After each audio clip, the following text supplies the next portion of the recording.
Hi, I'm Kara. And I'm Adam, and we are Crunchy Cozy Games. Welcome back. If you watched our first video, you know our project that we're doing. So last year, 2023, we made a challenge to ourselves to play through as many of our games as possible. And then at the same time, we put together a ranked list independently of one another to see just kind of how our tastes in games kind of stacked up. That is to say that, there are some games that I really like that maybe Kara wasn't as big a fan of, and it's going to be interesting to see if we have any crossovers or if we have any that end up at the same number. So I realized last video, Kara, we talked a little bit about what kind of art we like in games. That's true. We didn't actually talk about what kind of games we like. So what kind of mechanisms do you typically look for in a good game? So I tend to lean towards like worker placement type games. Mm-hmm. I think that I really like that that challenge, and that type of game really kind of works with how I process and like the way that I like to strategize more than other gameplay styles. Yeah, for sure. And I'm definitely more of a hardcore Euro gamer, I guess it would be, where I really like the economic puzzle of managing the resources and trying to figure out how to kind of score the most points or make the most money. But I really like the interactions with different players. And for me, the other big aspect that I love in a board game is the social aspect of it. I mean, yeah. I don't really love turns where they're just like, and everybody does this simultaneous because... You want to know what everybody else is doing. Right. I mean, that's usually where all the cool stuff is. Right. And if somebody beats me by a lot of points, I want to know exactly how so I can stop that from happening in the future. Totally fair. So yeah, I mean, I think that probably is going to lend to a lot of our deviations as far as our lists go. Especially as we get, higher up towards what our favorites are. Yeah, I mean, I have to admit, it's one of those things because we know all of the games that we played and all of the potential games that might be on your list. That's true. As we get further and further to the top, there will be less mystery. Right. I'm going to know where you've put some. So if I've put one way down on my list that I haven't heard from you yet, right, then I'm going to start questioning you. So how about we get into it? Yeah, I think so. All right. So we're starting this time with number 90. Number 90. So my 90th game is Call to Adventure Stormlight Archive. Ooh, okay. Yeah. So that is a game where you are kind of creating a hero's story. You're kind of building, is it a tableau builder? What is it? Would you classify that? Your hero is sort of the tableau in right, that. So right. I mean, you're kind of amassing powers. Right. And you're almost an engine builder in that way. Yes. So you're telling a story as you play through with these cards. And I'm a big fan of Brandon Sanderson, and so I really loved the theme of this and really loved the characters. I think that where it fell apart a little bit for me is that being a fan, some of the cards that I got were so opposite of what worked in my brain for the type of character that I was given, or Yeah, I get you. There were things that just were so polar opposite that worked as far as getting points and scoring the game, that didn't work for me storytelling. And so I would be interested. We never actually got around to playing the regular Call to Adventure, Mm-hmm. so I would be really interested to play the not themed one. It's funny because having never read any of those books, I know you gave me the first one, but it's literally this thick. I actually really enjoyed that game quite a bit. Yeah. I mean, I didn't have that problem that you did of like building up the character and, this character would never have lightning powers because, I mean, that just seemed cool to me. So, okay, interesting. Yeah. So number 90, Call to Adventure Stormlight Archive. All right. My number 90 is the first in a series of different games that we have, and that is Century Spice Road. Oh, okay, yeah. So, for those that don't know, Century is a kind of a series of 3 different games. We actually have all of them, but what's really interesting about that is that if you own all 3 games, you actually own 7 games because you can kind of mix and match them. This is the first one in that series, and it's kind of like one of those, like you said, it's kind of a tableau builder, it's kind of an engine builder. Right. But basically, you have these 4 different spices, and that's the same across all of the Century games. You've And the got cool little bowls. They do. They have their cool little bowls. They're just cubes. You've got the yellow cube, the red cube, the green cube, and the brown cube. Mm-hmm. And those are your spices. Yes. And so each of the cards that you acquire require you to pay some of those spices. And then when you get one of those cards, you also get some of those spices. So it's really just about acquiring more cards. Resource. Exactly. Yeah. And then you get those permanent resources to acquire better cards. Yes. It's a fun little game. Yeah. It's definitely one of those that a lot of games have mechanisms similar to that. Yeah, and the one that immediately comes to mind is Splendor. Right. Yeah. Right, and I think a lot more people are probably familiar with Splendor. Sure. So yeah, for me, it just kind of falls a step or two below Splendor. So yeah, Okay. my number 90, Century Spice Road. All right. 91 for me, or sorry, I'm going the opposite way. 89 for me is Steam Up. Okay. Yeah. Yeah, new one this year. It is a new one this year. So, Barnes & Noble's Game of the Year of 2023, really? as a matter of fact. Oh That's my- what the sign says. oh, wow. Well, for me, it was my 89th Game of the Year. Yeah. See about that, Barnes & Noble. Not But, you know, sponsored. that we did the Kickstarter game for that, and so we have the version that has all of the like physical like big components, The not squishy the pieces. the squishy pieces, Yeah. not the cardboard discs. And I really enjoyed the like tactile experience of playing this game. It is like it's like you're steaming buns or Yeah, food. dim sum. You dim sum, yeah. I've never had dim sum. You would not like it, no. So you have the like steamer baskets, and all of your resources are on the basket or Yeah. on the baskets, and you're collecting them based on cards that you have. And I mean, like I said, I really enjoyed the pieces. I really enjoyed the experience of actually playing the game. It's not one that I'm going to reach for a lot, but I did enjoy it.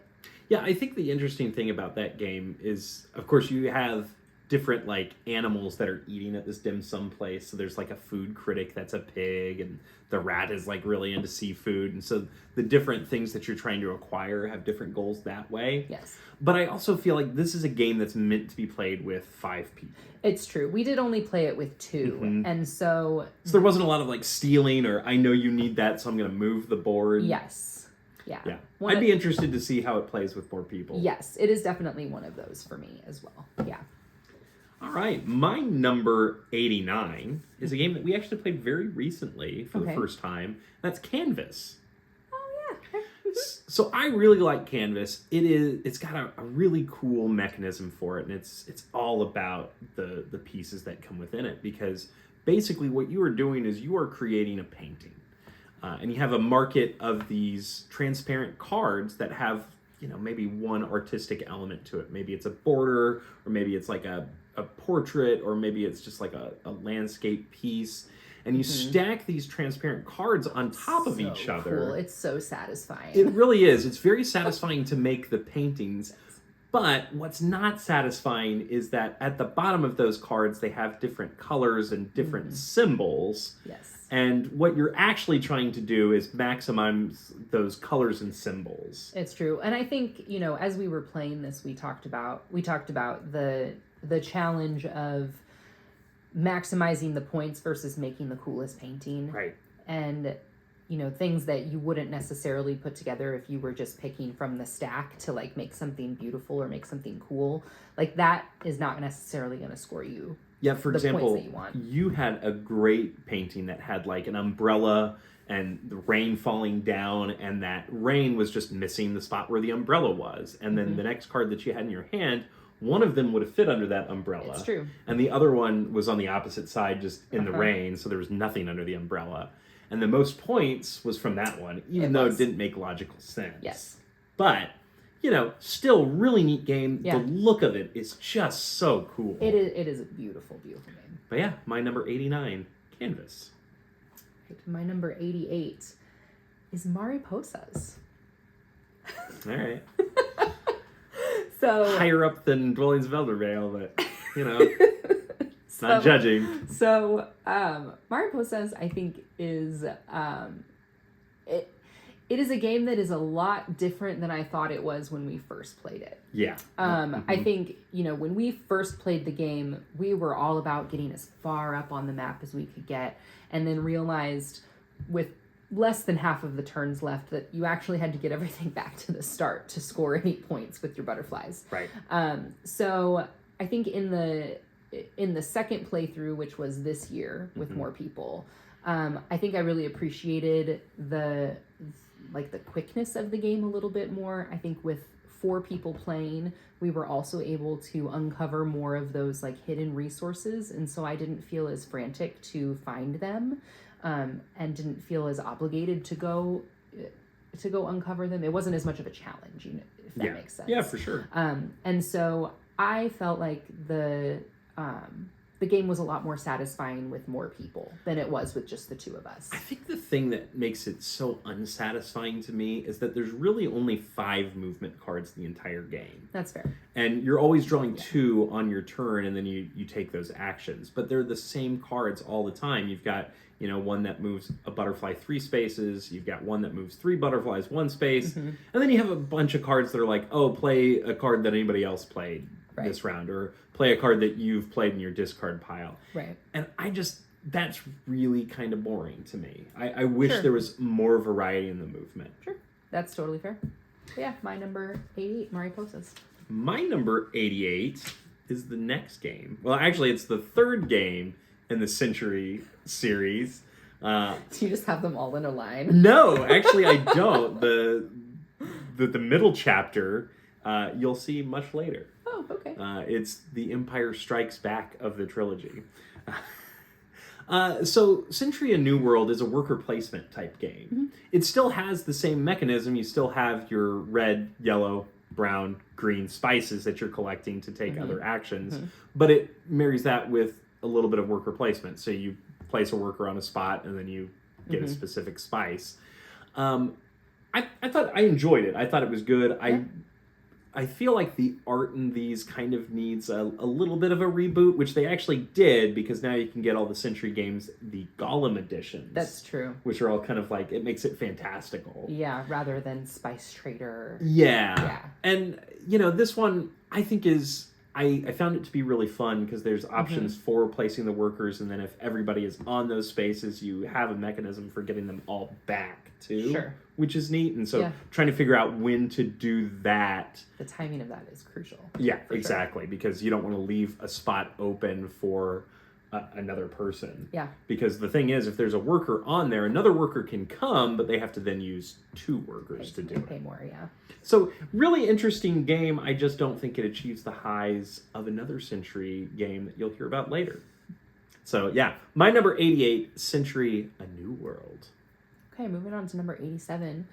For me, my number 87 is Whitehall Mysteries. Yeah. You're just mad because I murdered you. So, Whitehall Mysteries, is similar to another game that we have played that will come up at some point later, I assume. But the idea is that one person is playing Jack the Ripper. Yeah. And you are trying to kill people across London.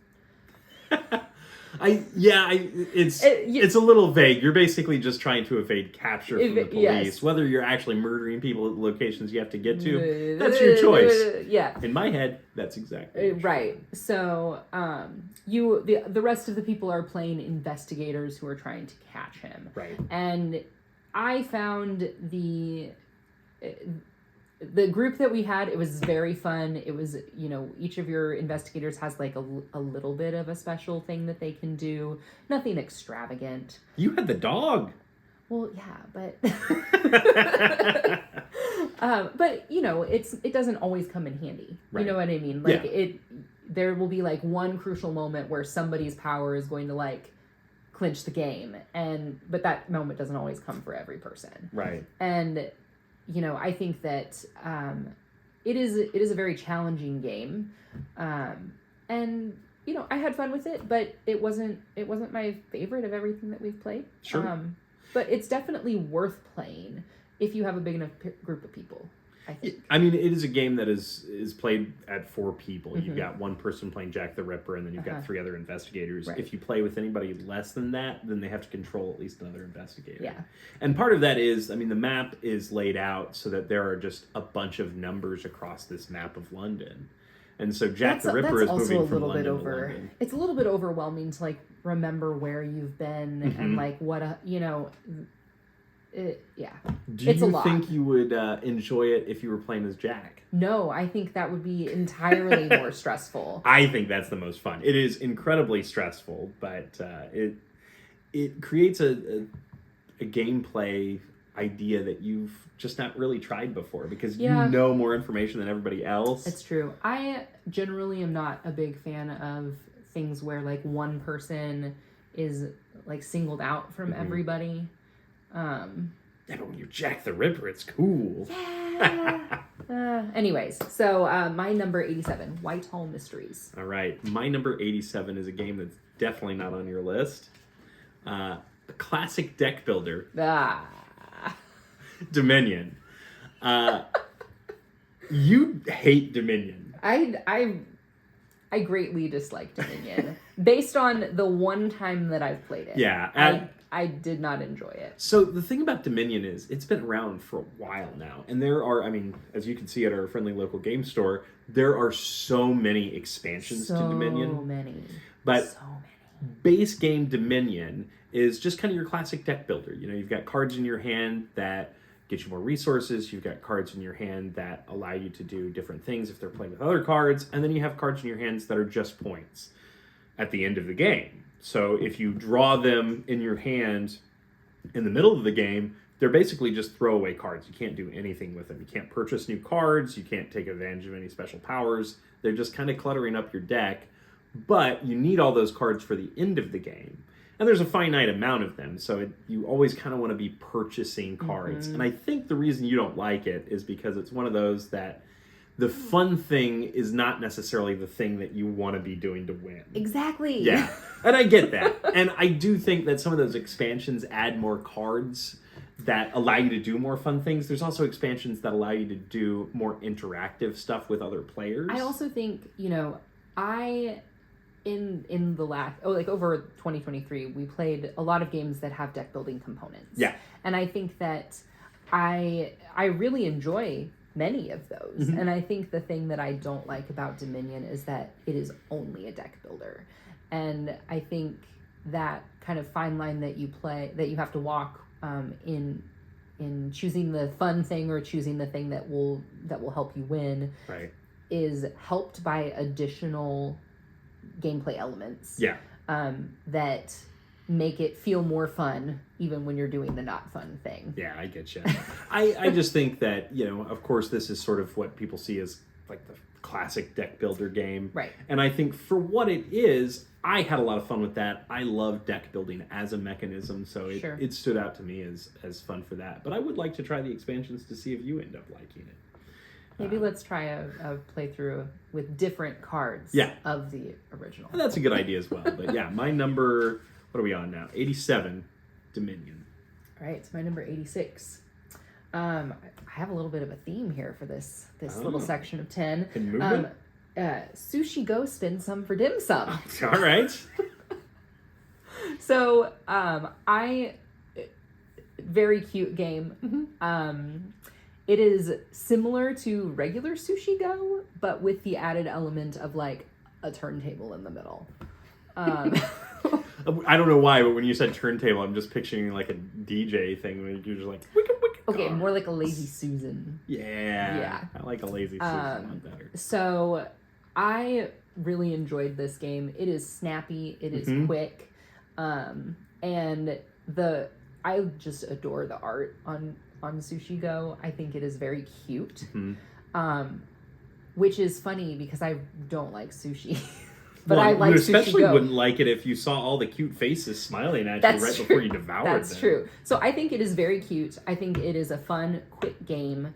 And yeah, that's... Yeah, it's a great like party starter. Yes. It's a good like beginning of game night game. So yeah, number 86, Sushi Go Spin Some for Dim Sum. My number 86 is another game that I think is probably not on your list. Okay. I was really into the art style of this one. I was also into kind of the theming of it, and I don't know if it grabbed you the same way, and that was Gigawatt. Oh yeah, that's not on my list. So Gigawatt is really, it's kind of a Euro game, but basically the idea is that you are converting your country's region from, fossil fuels to sustainable power. And so you start the game with like a whole bunch of coal plants and things that are burning these fossil fuels, and you slowly have to convert to like solar power and wind power and water turbines, nuclear power. I mean, there's a whole set of things. And so you're gathering resources and all of that. And over the different rounds, the thing that you have to manage is your demand for electricity versus what you're supply. actually capable of producing. And so each round you're able to kind of buy and sell energy. So if you have a surplus of energy, you can sell it to other regions. And if you have a shortage, you can purchase it from other regions. And that's really neat. The difficult thing about it is as you're converting, you have to close down your coal plants. And so that means you generally are losing energy. Right. And you end up with more of a deficit. Right. Yeah. You end up with a deficit. Mm-hmm. What I give bonus points to this game for is that it is so in line with its theme that the winning condition is that your production has to exceed your need, and it all has to be sustainable energy. Mm-hmm. And then you win the game. Of course, there's points, and Yes. whoever has the most money, all that kind Yeah. of stuff is great. But that's what triggers the end game. However, if you can't do that, if your energy demand ever exceeds a certain value, it's like 300, Something like that. you just automatically lose. Yeah.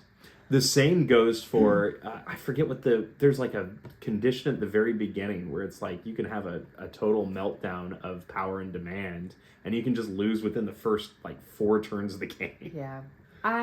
That one just really didn't catch me Sure. like it did you. It's a very unique art style. I mean, it is it's very Art Deco in a way. Like, Sure. It's a lot of like bright colors, but also just not like representative imagery. Yeah. So yeah, really interesting game to seek out. I don't think I had ever really seen it in a store. We actually were loaned this game by some friends, so I think it's worth checking out. My number 86, Gigawatt. All right, my number 85 is one that we played pretty recently, and we played a couple of games that are like it. So my 85 is Her Story. Okay. Yeah. So Her Story is, what would you call that? I mean, it's kind of like Splendor in a lot Yeah. of ways. You're getting resources, purchasing cards Yeah. that then give you those resources. So Right. A little bit of engine building. A little bit of engine Yeah. building, yeah. So I really enjoyed this was like a theme thing for me, honestly. The gameplay was pretty simple, and it was a pretty quick game as well. But I really enjoyed the art. I really enjoyed just kind of the theme of telling the story of history through the stories of women, and talking about women that made impacts in all sorts of fields and all sorts of moments in time. And it's definitely something that I think maybe would skew towards a little younger audience. I think it would be something that... There's a lot of reading on those cards. That's true. But I mean, it's because it's kind of educational in that regard. Yeah, So. yeah. So like, I'm thinking like early high school, younger. Ah. Like younger than me. Oh.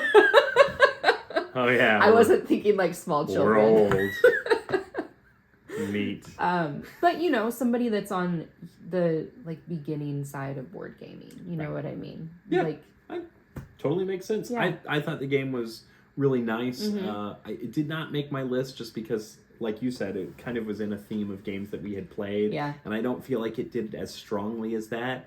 I think the general premise of the game, like you said, telling the story of it's basically just that you're writing a book on famous women, and that's the whole principle. Which I wish there was a little more to that. Yeah. Well, and I really enjoyed that at the end of it, you were supposed to like collapse this little chapter Mhm. book that you had, and your little player resource was a book cover, and you got to like Yeah, you're supposed to read that you're out supposed to to read the other it. people. I think it's very fun, And- but that has nothing to do with the gameplay. Yeah. But I mean that's It is cool. That's the thing that really sold that for me. Yeah. I think it was very fun. So 85, her story. My number 85, we've actually discussed this game already earlier in this video, and that is Splendor. Oh, So okay. Splendor, I think, is a classic game. I think It is. everybody should absolutely play it. Yes. I think it should 100%. be in just about everybody's collection. It is a super easy game to pick up and play. yes, absolutely. It's easy to teach. So, and I think it very well could be a gateway game, just the same way like Catan is for a lot of Yes. people. For me, I think the thing that always falls apart, and the reason I never win, is because I always forget that you can reserve a card. Uh-huh. You've got your market of cards that are out there. What is it? I think it's 9. You've got 3 rows of 3, or is it 3 rows of 4? I don't remember. I think it's 3 rows of 4. Yeah, okay. So you've got 3 rows of 4 cards, and basically you're acquiring gems each turn, and each turn I think you can grab either, 2 of one resource or 3 of individual resources. And so basically you're acquiring those different resources to then purchase cards, which then give Right. you permanent resources so that, You can buy the more expensive cards. Exactly. And the mechanic that I always forget about is when you reserve a card, you also get a wild resource to go with it. And so there have been so many times that we have played this together where I have on my turn right before you, I have the exact resources I need to buy the card that we both probably want. And then Kara, who doesn't have the resources, will be like, I reserve that card. She knows she's doing it. She's laughing at it because she knows it's a weakness of mine. So anyways, I'm taking that out of the game, and my number 85 is Splinter. All right. My number 84 is Treasure Island. Okay, so there is a theme. There to is this a theme. aspect to the list. Yeah. Yeah. So this is the other game that I was referencing that's kind of like Whitehall Mysteries. Hidden movement. Yes. Yeah. That's okay. So in this one, you're not Jack the Ripper, but you are Blackbeard, right? Yeah, or Long John Silver. Long John Silver? Yeah. Whichever one is in Treasure Island. Tim Curry. Yep. You're Tim Curry. Right. So I do really enjoy about this one that every person that's playing has their own special little like mini version of the map, and the board comes with whiteboard markers, and you are drawing on the board. You're trying to find where the treasure is before anybody else, and you are searching circular areas and filling them in and trying to scope everything out. I really enjoy that aspect of it. I think It's very cool. it is a very, very cool game. There's like little components that are little stencils, little Get like guides. a compass. I think some of the things are not quite as interesting. I think that some of the powers that the characters have they're not always useful. But I do think that the game itself is really fun. I would never want to be the one person though. Oh, it's so fun though. See, that's not I would rather be one of the finders. What Treasure Island has that a lot of hidden movement games don't have is that it also adds a little bit of the element of Long John Silver has to answer questions every round.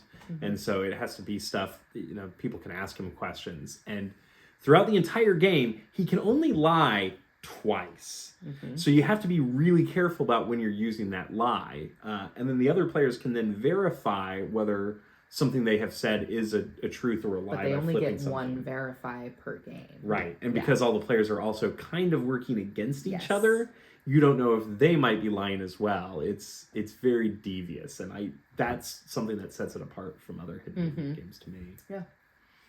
All right, 84 Treasure Island. My 84 is another card game. Okay. It's not really a deck builder, but I know people buy a lot of expansions for this one, and that is Smash Up.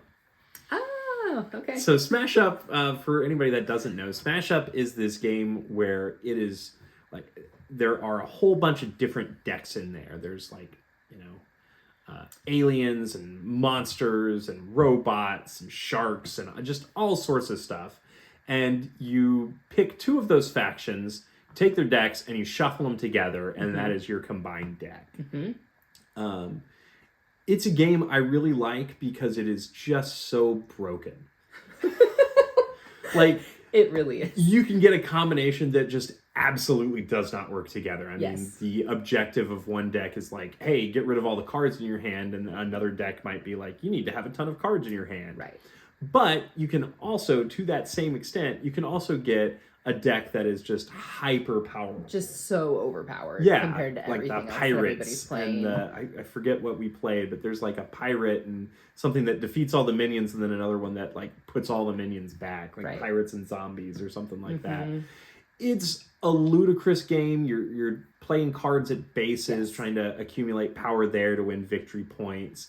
But I think the real joy of that game is that they found different artists to do all the different decks. They did. And they also have legally distinct versions of lots of popular, popular They have not things. Star Wars and not Power Rangers and that kind of stuff. It's all very tongue-in-cheek, and it's all very silly. I think the gameplay of it is actually, I think it's pretty clever. But it is one of those games that, for as many players as it allows, that text on the cards is way too small. And it's hard, I think, if you're sitting at one end of the table to know what's going on over at the other end of the table and if you have a card that works for that situation. But it's a great fun, and I mean, I don't think we've ever played it without just laughing at how ridiculous some of it is. Absurd. So yeah, my 84 smash up. All right. My 83 is Beyond the Sun. So sorry, Brant. I tried. I liked Beyond the Sun. It is a tech tree game, correct? Yeah, I mean, that's pretty much all it is. Yeah. And, you know, I think that is a really interesting type of game. And, you know, it's super crunchy. It is very thinky. There's a lot going on. And, you know, what other people do has huge impacts on what you're doing as well. So you have to pay attention to every single turn and what everybody's doing while also trying to maximize your own stuff. It's a stressful game, I think. And I think that's one of the reasons that it is in the 80s on my list, is that I enjoy a good crunchy experience, but the high stress of it, combined with, you know, we actually have quite a few space themed games, and it is not my super favorite theme. I do enjoy it, but you know, there are other types of themes that I like better. The art is also just very like futuristic. I mean, there's barely any art to it. That's true. It is mostly just like text and lines, honestly. There is a lot of fun worker placement, though, as you're flipping over some of those tech trees. You then have a new space to put a worker, which is, I think that's neat. Yeah, it can be. Okay. If you have the right cards and you have played it like appropriately. I think that's, you know, not everything is open to you. Right. Yeah. So yeah, number 83, Beyond the Sun. All right, my number 83 is also a game that we played recently. It's a cooperative game called Marvel United. In this one, every player takes on the role of one of the Marvel superheroes, and I think the base game comes with most of the Avengers plus Ant-Man and the Wasp. But then there's all these expansion packs. I mean, there's one that includes, you know, Thor, and another one that includes the Guardians of the Galaxy. I mean, they did a whole set. I mean, Come On did this whole like Kickstarter of like you can get the whole thing for like $500 and takes up like an entire 5x5 calyx. I'm exaggerating slightly.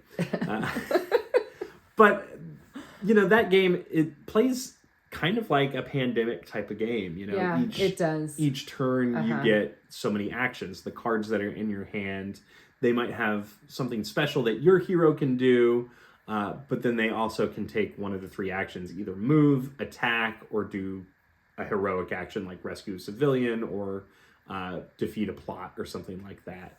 What is interesting about that game is not only do you do the things that are on your cards, but you also do the things that are on the cards of the person that went before you. Right. And then every 3 turns, the villain also is then taking their turn. Yeah. It's very challenging, and it is one of those games where sometimes you feel like you lose because, I mean, just quite frankly, the villain just got the right card draws at the right time. Yes. But yeah, I had a lot of fun with it. It's really kind of fun to talk about at the table of like, okay, I'm going to go over here and punch that guy in the face, and then you're going to go over there, rescue that civilian, and then the next person can come over here and punch him in the face. It's very silly. The minis are adorable. They really are. I mean, they're like chibi cute versions of all the Marvel superheroes. Yes. I also really enjoyed the, like you mentioned, you take the action of the character before you, and I really enjoyed the kind of like clockwork of playing the cards, because you don't play them into like a traditional discard pile. You play them in a line that goes around this like city board that's in the center, and I think that was a really kind of unique element, so you could like see the path that this all took to your doom. Right. Or success. Or success. If we ever see that. Right. So yeah, my number 83, Marvel United. My number 82 is Heat. Wow. Pedal to the metal. Sorry. There's a Heat, colon. Yeah. Pedal to the metal. Yeah. So this is a racing game that has a couple of other elements in it. Those other elements I think are, why it is on my list. I enjoyed this game a lot. I think that it was very fun in like, managing the turns and deciding how much heat to take on that would penalize you later. Like that balancing act was really interesting. It just, it fell exactly where it was supposed to on my list, I think, for me. Okay. So yeah, a fun game. Number 82, Heat. I think that game is really cool. My number 82 is kind of a classic 2-player polyomino game, and that is Patchwork. Oh, okay, So Patchwork is a nice little pleasant kind of, I think it's a very cozy game. The quilt game's pretty low on your list. Well, maybe I'm rebelling against something. But yeah, Patchwork is a polyomino. You've got I think it's a 10 by 10 grid that you are filling up with polyomino pieces to make a quilt.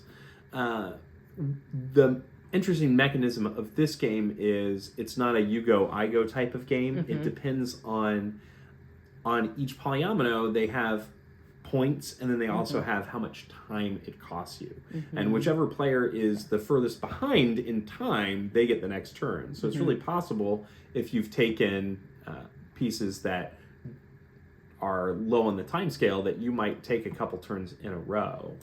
Well, and you can definitely strategize to take more turns in a row. Like you can opt for not taking the bigger piece and taking 2 smaller ones instead to, fill up a different type of different part of your board. Like there is a lot of strategy, I think, in when you decide you want to go in that turn order. Right. I think, you also have you have buttons that you're also managing because some of the pieces cost buttons to play. Some of the pieces give you buttons. Yes. And then every now and then when you pass a certain part on the time scale, you look at all your pieces that have buttons on them, and then you get buttons so you can buy bigger pieces. Yes. And yeah, it's a good game. I honestly really struggle with some polyomino games because my mind just doesn't work in the geometric shapes like that. And what's difficult about this one is there's a large variety of the different shapes that they put on offer.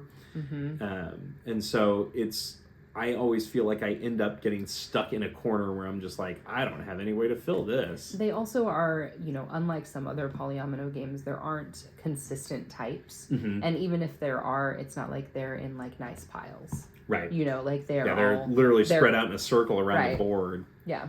But yeah, neat little game. I think it's another great 2-player game, and it's not too long either. I mean, it's maybe 20 minutes, so it's a lot of fun. But yeah, my number 82, Patchwork. So my number 81, we have actually already talked about on this list. Ooh. Marvel United. Hey, that was pretty close. It was really close. All right. 81, 83. So yeah, I don't really have anything to add to the discussion of it. Like I said, I really liked that kind of view that you can see of how the game has gone. I do think that just like the relentless bad guy turns can really dishearten you. Yeah.